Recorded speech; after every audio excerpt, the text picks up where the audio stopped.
اور ہم نے ہر ایک امت کے لیے قربانی کا طریق مقرر کر دیا ہے تاکہ جو مویشی چوپائے اللہ نے ان کو دیے ہیں ان کے ذبح کرنے کے وقت ان پر اللہ کا نام لے۔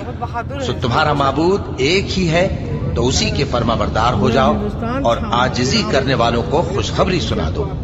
یہ وہ لوگ ہیں کہ جب اللہ کا نام لیا جاتا ہے تو ان کے دل ڈر جاتے ہیں اور جب ان پر مصیبت پڑتی ہے تو صبر کرتے ہیں اور نماز آداب سے پڑھتے ہیں اور جو مال ہم نے ان کو عطا فرمایا ہے اس میں سے نیک کاموں میں خرچ کرتے ہیں۔ اور قربانی کے اونٹوں کو بھی ہم نے تمہارے لیے اللہ کے شعائر مقرر کیا ہے،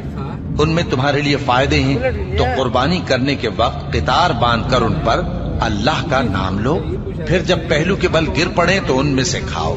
اور قناعت سے بیٹھ رہنے والوں اور سوال کرنے والوں کو بھی کھلاؤ۔ اس طرح ہم نے ان کو تمہارے زیر فرمان کر دیا ہے تاکہ تم شکر کرو۔